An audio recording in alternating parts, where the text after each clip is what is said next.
Hola amigos, welcome to our channel. So we're going to look at some common IGCSE physics questions from the first topic, forces, motion, and energy. Exam question practice is essential for this course, and to make sure you succeed in it, we will walk you through some common questions. Explaining everything step by step, let's take a look at our first question. Feel free to pause the video anytime if you want to solve this yourself first. Looking at our first question, we have a graph here, and part A says a sombrero flies 200 meters in a time of 6.4 seconds. What is the average speed? Okay, so this is a typical motion question. To start with, make sure you know the difference between speed and velocity. Speed is a scalar, meaning it only has magnitude, but velocity is a vector.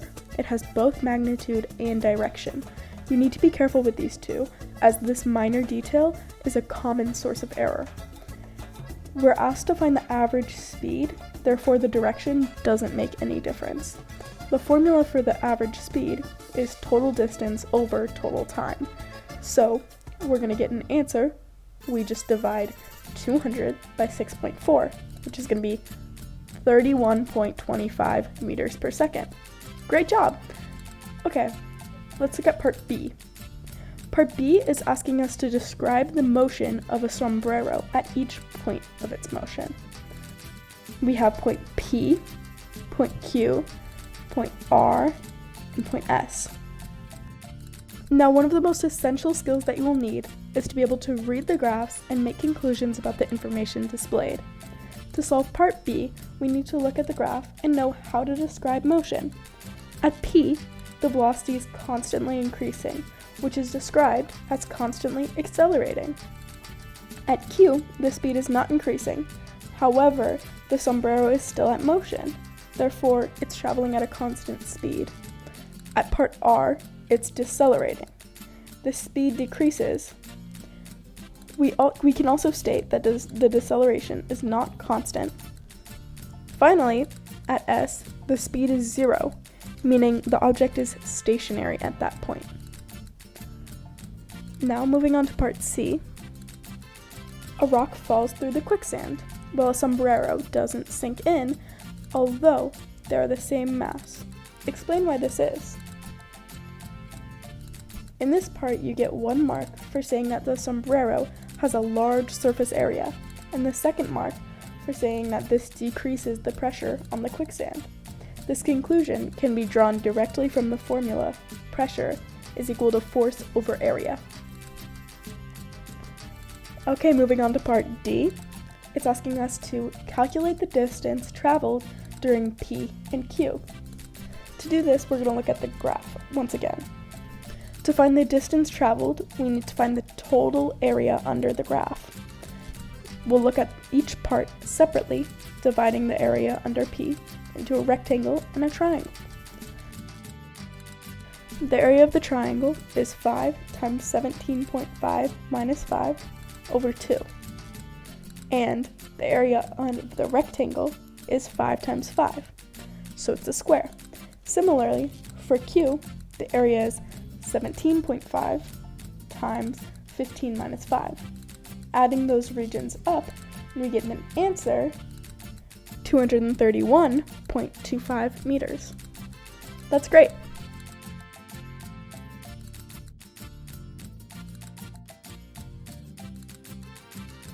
Okay, let's look at the next question. Looking at part A, it reads, Julio has a bowl of guacamole that weighs 10 kilograms.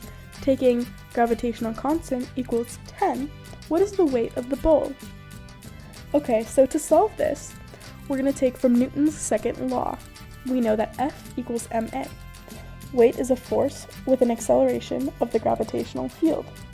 Hence, we can write this formula as weight equals g times mass, where g is our gravitational constant.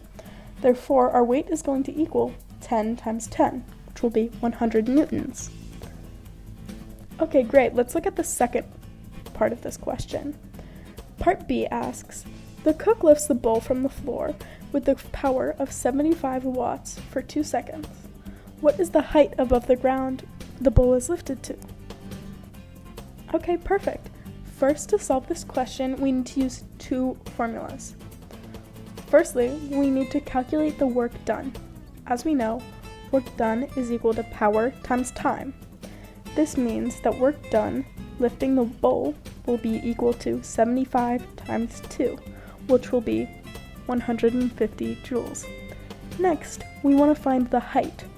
In this particular case, where work done will be equal to the gravitational potential energy gained, we will use the formula GPE equals mgh, or GPE equals weight times height.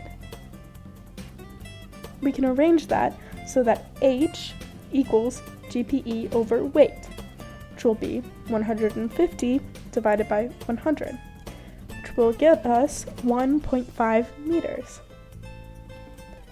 Okay, so part C is asking us to define in words the term weight.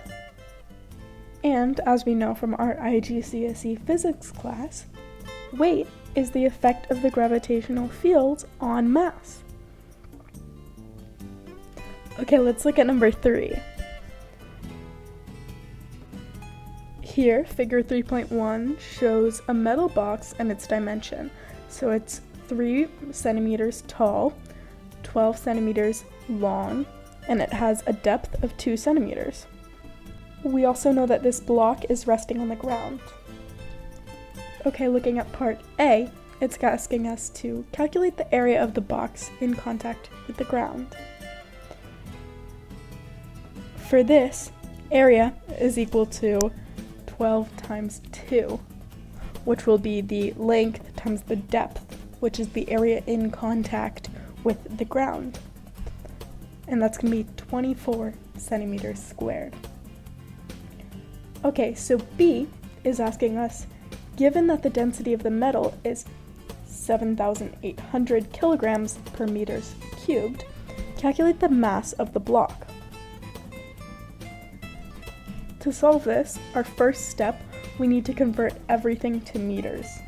1 meter is 100 centimeters, meaning we have to divide width, length, and height by 100 to get meters. Next, let's find the volume. For the cuboid, we just have to multiply all of the sides. This will be 0.12 times 0.03 times 0.02. And this is going to get us 0.000072 meters cubed, which is a very small number. Next, to find the mass, we will use the formula mass is equal to density times volume, which is going to give us our density of 7,800 times our volume, the 0.000072. And we're going to get 0.5616, or rounding using 3 significant figures, 0.562. So part C of this question is asking us to calculate the pressure the block exerts on the ground. Pressure is force over an area. In this case, the force is the weight of the object, and we've already found the contact area from part A. To find the weight, we simply must multiply mass by the gravitational field strength, G, which will be 0.562 times 10, which is going to give us 5.62. Now, the contact area is 24 centimeters squared, and we have to convert it to SI units. So 1 meter squared is equal to 10,000 centimeters squared. So 24 centimeters squared divided by 10,000 is going to give us 0.0024 meters squared. Hence, our pressure is going to be 5.62 divided by 0.0024, which will give us 2.341.667, or to round it to 3 significant figures, 2,340 pascals. Okay, perfect. Now let's move on to question 4. Looking at our 4th question, a food delivery van has broken down during a festival in Mexico. A Mexicano uses a machine to pull the van onto the recovery truck, as shown below. So here we see the recovery vehicle and the machine, the handle, the mechanic, and the rope and the ramp that's pulling the car.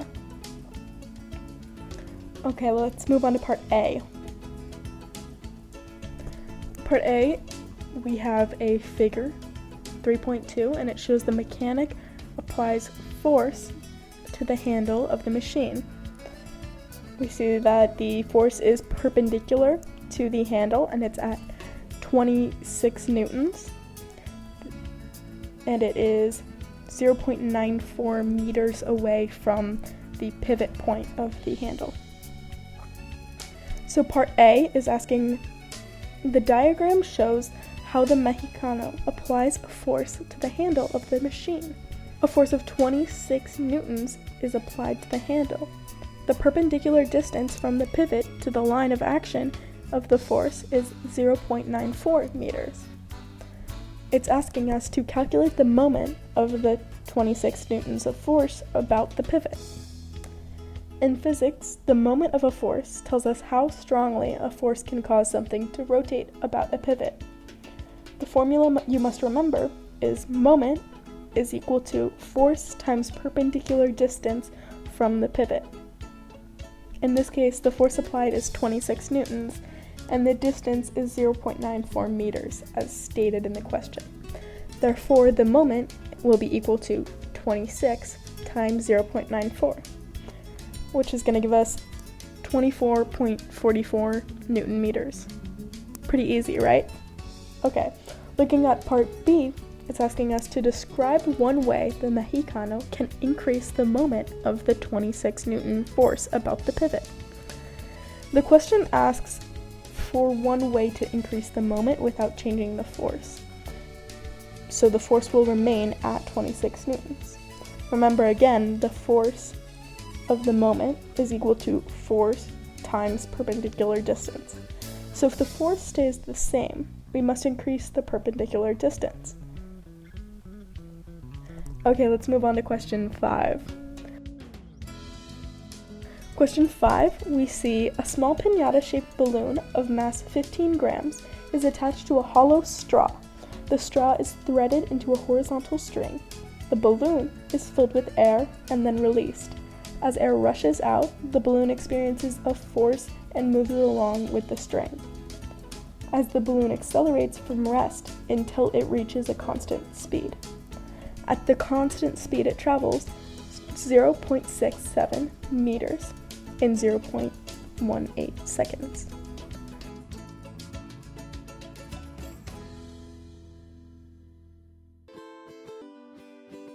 So here we have a little diagram of the horizontal string, the direction of motion of the balloon, and the hollow straw fixed to the balloon with the balloon here. Looking at part A, it's asking us to explain in words what is meant by the term impulse. Okay, so this is a pretty easy 1-mark question. The impulse is defined as force times time, or as the change in momentum. And looking at part B, it's asking us to calculate the resultant impulse on the piñata balloon while it's accelerating. To calculate the resultant impulse, we have to recall a relevant formula for the change of momentum. Change in momentum is equal to mass times delta V. Let's start with the mass. We know that the balloon has a mass of 15 grams, which we need to convert to SI units, so the mass in kilograms would be 0.015. Now, let's look at our speed. It's stated that the ball accelerates from rest, therefore the initial speed is 0. We are also told that at its final speed, the balloon travels at 0.67 meters in 0.18 seconds. From this information, we can find that the final velocity as it equals to the distance over time, or 0.67 over 0.18, which is going to give us 3.722. Knowing we can calculate our change in momentum, which is going to be 0.015 times 3.722 minus 0, which is going to give us 0.0558, or 0.56 Newton seconds. Okay, so part C is going to ask us to explain how momentum is conserved as the balloon accelerates. In this explain question, you can get 1 mark for saying that the momentum is conserved as air released from the balloon travels in the opposite direction to the balloon, and another mark for saying that momentum of the balloon and straw is equal in size to the momentum of the air. So looking at our next part, we have a diagram of a balloon, and it shows the 2 directions of the forces acting on a balloon as it moves. Now we have a 0.4 Newton force going horizontal and a 0.74 Newton force going vertical. Determine the magnitude and direction of the resultant force on the balloon. In this part, the geometrical knowledge comes in handy.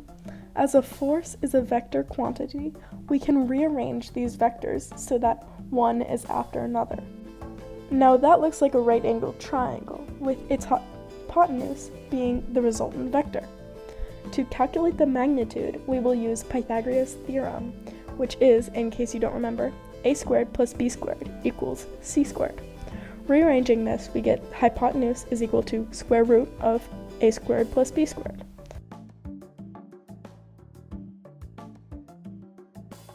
So inputting our values, we get square root of 0.74 squared plus 0.4 squared, which is going to give us 0.84 newtons. It's important to draw the diagram in these types of questions, as you get marks for it as well. To find the direction, we need to find the area under the horizontal. Knowing 2 sides of the triangle and some trigonometry, we can state that opposite over adjacent is equal to tan theta. Hence, theta, the angle we're trying to find, is equal to the inverse of tan times 0.74 over 0.4, which will be 62 degrees below the horizontal. Okay, looking at question 6, it's asking, a kerosene lamp burns to give a light. The diagram below displays the energy transfers of the lamp. Okay, so this is figure 4.1. It shows the energy transfers in the lamp. It has an input of 40 joules of electrical energy, a useful output of 28 joules of light energy, and down here we have the wasted output energy. Question A is asking us to state the value of wasted output energy. This is a Sankey diagram. According to the law of conservation of energy, no energy is created nor destroyed, meaning the wasted energy will equal to input energy minus useful output energy, which will be 40 minus 28. So we're going to have 12 joules of wasted output energy. Question B is saying, the energy that is wasted is transferred into an energy store. State one energy store the energy was wasted to. As the useful energy of the lamp will be considered the one that gives light, all of the other stores are seen as waste. In this example, the correct answer would be thermal energy store, as the lamp also emits heat. Okay, so part C is asking, a 20-watt lamp burns for 40 minutes. Calculate the total energy supply. Okay, first, we convert minutes to seconds. So 40 minutes, 40 times 60 is 2,400 seconds. Next, let's plug in the known values into the formula. Energy equals power times time. So we're going to get 20 times 2,400, which is going to give us 4,800 joules. So part D is asking us to calculate the total useful energy output of the lamp over this time period. Let's calculate the proportion of useful energy from the total energy supply given information from the Sankey diagram. This is going to be output over input, which is equal to 28 over 40. So we're going to have 0.7. Now we can multiply this number by 4,800 joules, which is the total energy supply over 40 minutes, to get the answer of 3,360 joules of useful energy over the time period.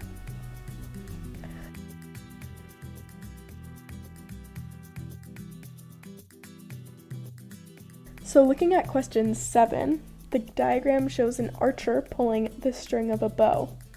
So we see the bow, the arrow, her fingers on the string, her hand pushing the bow, and the archer here. The archer pulls back the string of a traditional bow using their fingers, while their other hand pushes the bow forwards. The archer pulls the string with a force of 150 newtons. The force acts on a small area of 0.75 centimeters cubed on the archer's fingers. Calculate the pressure on the archer's fingers. Okay, so to do this, we need to use the formula pressure is equal to force over area. We always have to check whether or not information is given in SI units. Well, the force is in newtons, but we have to convert the area to meters squared. 0.75 centimeters squared divided by 10,000 will give us 7.5 times 10 to the power of negative 5. Now we can use this known force and area to find out the pressure, which would be 150 divided by our 7.5 times 10 to the power of minus 5, which is going to give us 2,000 kilopascals. Perfect.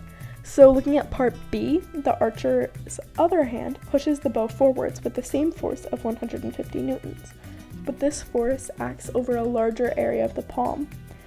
State whether the pressure of this hand is greater than, the same as, or less than the pressure of the fingers holding the string. Using the same formula, we can notice that if force stays constant and area is increased, the pressure will be smaller. As to find the pressure, we divide force by area, so the greater the area, the smaller the pressure. And finishing our video for today, we have part C. As the archer bends the bow before releasing the arrow, energy is stored in the bow. State the type of energy stored in the bow. So let's take a look at our options. Here we have our forms of energy. We have potential and kinetic energy. So for our potential energy stores, we have gravitational, elastic, nuclear, and chemical. And for our kinetic energy stores, we have mechanical, thermal, radiant, electrical, and sound. In this case, we could simply either say elastic or potential energy. Make sure you know all of the energy stores before your exam. These questions are very common. I hope this was helpful to everyone. See you in the next video!